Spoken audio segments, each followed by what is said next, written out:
Hey, this is JR, aka The Tourist, and I'm in Bangkok. More precisely, I'm in the Siam area, right in the middle of all the hustle and bustle and shopping, all the chaos that is central Bangkok. I'm going to try and figure out if this is a good place to stay when you come to visit Bangkok. So stay tuned. So don't go anywhere. So hang tight. I'll say up front, Siam isn't for everyone. It's a very sanitized version of Bangkok. It would be a shame if it's the only version you see, but Bangkok is a world-class city with world-class amenities. Siam is Bangkok just as much as Khao San Road or Chinatown is Bangkok. To claim otherwise would be to relegate this wonderful city to purely a bargain holiday destination. Don't do that. For some, Siam and the wider Pathan area is a great place to stay. It's centrally located, modern, and brimming with its own charms. Join me for a few minutes and I'll show you. But do remember, this isn't a list of must-dos or don't miss. It's just how I spend 24 hours in Siam.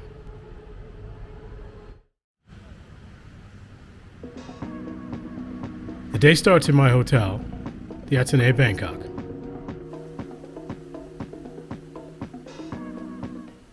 Hey, I'm in my hotel. So this hotel sits right on Wireless Road. This is kind of a posh area. The hotels around here are really nice. I can look out the window and see the Rosewood right there. The Okura Prestige is basically right next door. It's the one that's got this kind of famous cantilevered pool that sticks out over Sukhumvit. Right over the next big block over is the Kempinski. So yeah, this is a really nice area, and there are a lot of nice hotels here. One thing about this area, though, it is very much a business area. If you're in Bangkok purely on leisure, then maybe you want to disconnect from some of that. But if you're here for work, or you're here and trying to get some work done, if you're someone who has a routine in your life and you find that's helpful, then yeah, staying over here might not be such a bad idea. I woke up this morning and I checked out the pool and the gym. The breakfast buffet was pretty good. I will say the coffee that I had at breakfast was not that good, so that's what's up next. I'm gonna go try and find a better cup of coffee. As I said, the breakfast here is pretty good, and the vibe of the hotel is conducive to getting out and getting going. Want to see more of the hotel? Check out my channel. As of end 2024, I've got tours of 10 different Bangkok hotels, including this one. If you like what you see, consider subscribing to the channel. I post hotel impressions, destination guides, and more. And I'm just getting started. Join me, and we'll tour the world together. A good cup of coffee is the order of the day. There are plenty of specialty coffee shops both inside and outside the malls that line the main road. Today, I'm ducking down one of the side streets to Rise Coffee. While we're at it, let's get oriented. I'm calling this area Siam, but really I'm talking about a larger area that covers most of the Pathan district.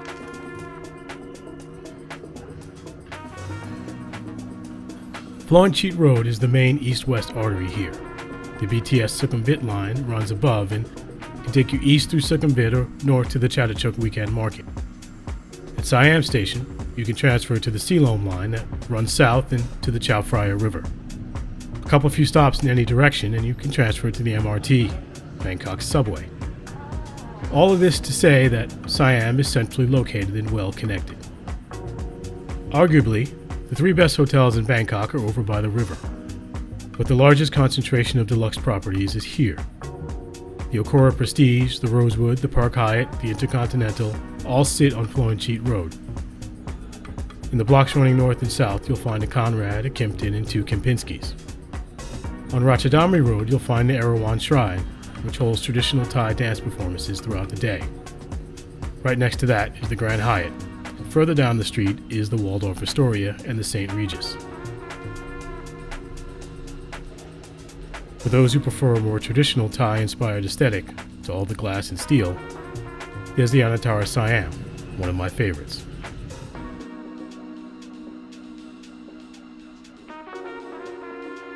There's transit, there's accommodation, and yes, this area is ground zero for high-end retail. A draw for some, for others, not so much. Honestly, I feel you. I don't come to Bangkok to stand in line outside of a shop. Lucky for us, Siam is more than just retail. Despite the overwhelming amount of retail, Siam has a few cultural spots hidden in plain sight. First stop, the Bangkok Art and Culture Center, which is kind of like a mall, but one filled with art and culture. You should stop by and check out what's on in its rotating exhibit spaces. Today, there's a photography exhibit in the main hall and a painting exhibit up in the curved hall above. Next, let's walk around the corner to one of my favorite cultural sites in the city.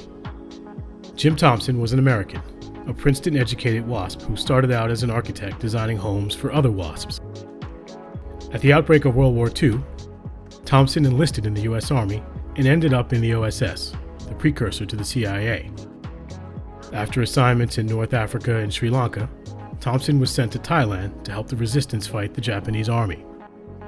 He actually arrived in Thailand after the Japanese surrendered, but stayed to work as a military attaché.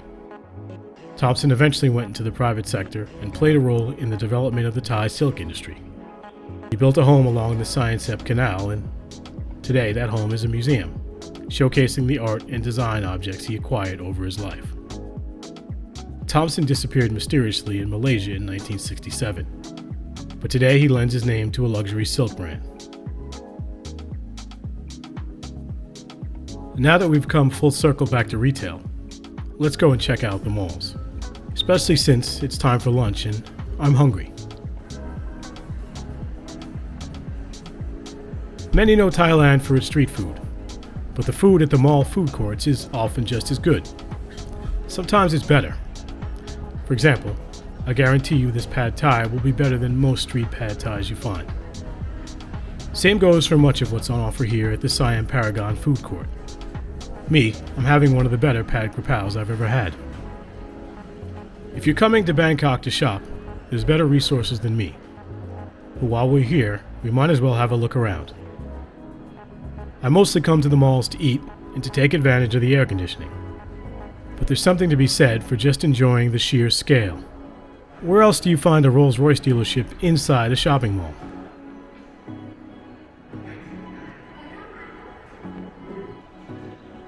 If you want something less bustling, try Central Embassy back by the Phnom Chit BTS station.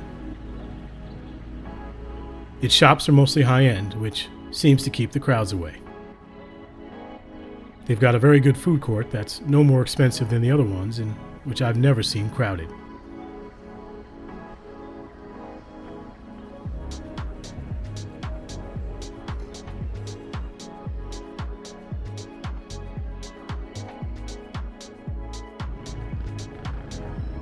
For a taste of what Bangkok used to be like, check out the MBK Center, an indoor version of the Thai tourist market experience.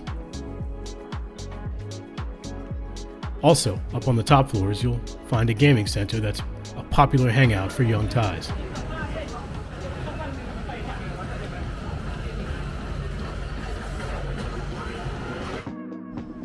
The middle of the day is the best time to take some well-air-conditioned shelter. But if you're around Siam Square towards the later afternoon or evening, do have a look around. The Siam Square area sits on land belonging to Chulalongkorn University, perhaps why it's a popular spot for young Thais. I'm a middle-aged black man, so not the target audience for the latest in kawaii. But I'll use this time to talk about whether the Siam area is the right place for you to stay during your next visit to Bangkok. Without further ado, I'll give you the tourist do's and don'ts.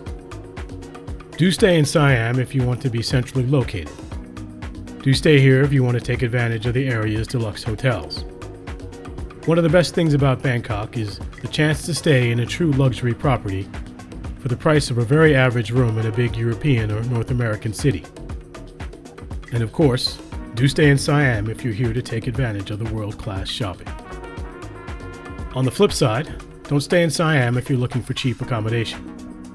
There are options, but your dollar will stretch further somewhere else. Don't stay in Siam if you're put off by all the glass and steel. Bangkok is a modern city, but it does have its charming neighborhoods and quiet sois. Just not so much around here. And finally, don't stay in Siam if you want to be directly in a nightlife area. I'll talk more about this one in a moment. The Siam area is the bougie version of Bangkok. Know that before you decide to stay here. Real talk. Even when I stay in this area, I generally head elsewhere in the evening. Lower Sukhumvit is just down the road, and it's an easy shot over to Siloam or to Chinatown, where you'll find some of the city's best cocktail bars. But the whole point of this video is to stay put and see what the Siam area has to offer. So let's do just that. Bangkok is overflowing with roof bars and restaurants. Given all the tall buildings, this area has plenty. I'm having an early drink at Speakeasy, which sits atop the Hotel Muse, a couple of blocks south of Floncheat Road.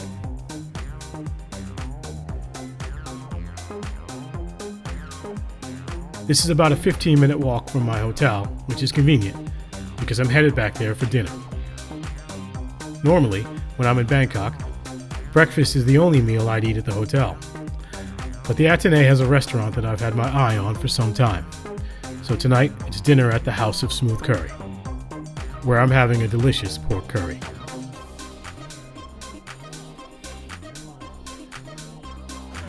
As I said, if you're looking to have a more happening night, I'd head east or south. But we'll end today on a low-key note.